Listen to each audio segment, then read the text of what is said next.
Hola, ¿qué tal? Mi nombre es Magdiel Velasco. Vamos a hablar sobre un tema muy importante que es la hipertensión arterial. Vamos a hacernos una pregunta. ¿Qué está pasando realmente allá adentro? No lo que vemos por fuera, sino lo que ocurre a nivel microscópico cuando la presión arterial se eleva. Vamos a descubrirlo. Para empezar a entender esta historia hay que fijarse en un número, 130/80. Y ojo, no es cualquier cifra, es el umbral, la línea que marcan los expertos. Es el punto en el que la presión arterial comienza a contar una historia que ya empieza a ser preocupante. Y aquí viene lo más importante, y también lo más peligroso. Es una enfermedad silenciosa, representa una de las transformaciones más profundas que puede experimentar el cuerpo, y lo más sorprendente es que ocurre sin hacer ruido. Poco a poco va provocando cambios estructurales en todo el organismo, mucho antes de que aparezca cualquier síntoma. Pero entonces, ¿dónde comienza todo? ¿Cuál es el punto de partida? Para encontrarlo hay que ir a lo más profundo, la capa más interna y delicada de las arterias, que es el endotelio. Es aquí donde cae la primera ficha del dominó. Este proceso se conoce como disfunción endotelial y es básicamente el primer fallo. El endotelio deja de producir suficiente óxido nítrico que va a funcionar como un relajante natural de los vasos sanguíneos. ¿Cuál va a ser el resultado? Las arterias ya no se relajan como deberían, en cambio se contraen y comienzan a estrecharse.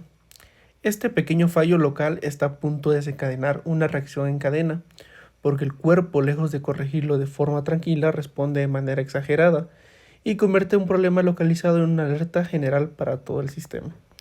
Fijaos cómo funciona esta reacción en cadena, porque es casi perfecta en su destrucción.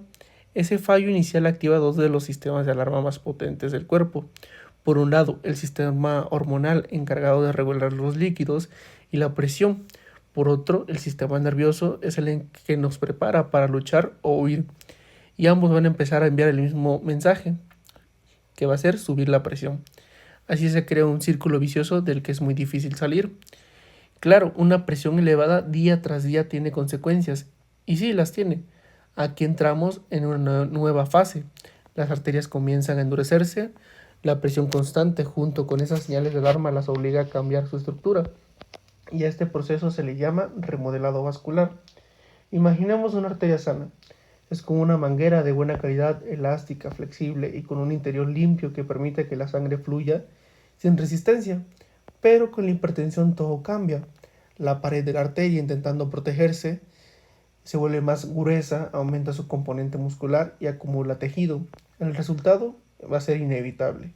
El espacio por donde circula la sangre se va estrechando cada vez más. Y así llegamos al final del proceso. La arteria ya no es flexible, ahora se parece más a una tubería vieja, rígida, engrosada y sin capacidad de adaptarse.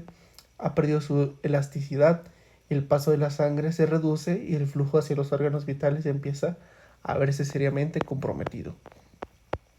Es más, en los casos más graves, el cambio es tan marcado y característico que los patólogos lo describen como un aspecto en capas de cebolla, y va a ser el sello inconfundible de un daño vascular muy severo.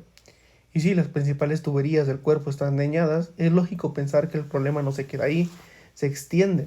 Llegamos entonces a la consecuencia final, el daño a los órganos vitales.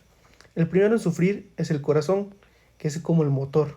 Al tener que bombear una resistencia elevada, que de forma constante se ve obligado a trabajar más. Su cavidad principal, que es el ventrículo izquierdo, se va a engrosar para compensarlo. Al inicio puede parecer una adaptación útil, como si se hiciera más fuerte, pero con el tiempo ese músculo se vuelve rígido, menos eficiente y finalmente puede fallar. Después están los riñones, nuestros filtros de alta precisión.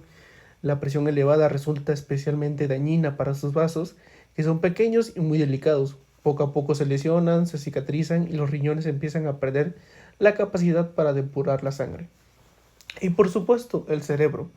Los pequeños vasos dañados en su interior se convierten en puntos vulnerables, pueden obstruirse o romperse, dando lugar a infartos pequeños, muchas veces imperceptibles, conocidos como infartos lacunares. Puede que no se note uno aislado, pero el daño se acumula silenciosamente con el paso del tiempo. Después de todo este recorrido por el interior del cuerpo, la conclusión es muy clara y urgente: la detección temprana. El daño no aparece de golpe, se desarrolla poco a poco, se va acumulando, Por eso es fundamental intervenir antes de que las consecuencias sean irreversibles. En resumen, la hipertensión no es solo un número en un aparato de medición, es un proceso activo y dinámico. Implica inflamación silenciosa, activación hormonal y nerviosa y una transformación progresiva de la estructura de las arterias. Todo ocurre al mismo tiempo. Y lo más importante, todo este proceso sucede la mayoría de las veces sin hacer ruido.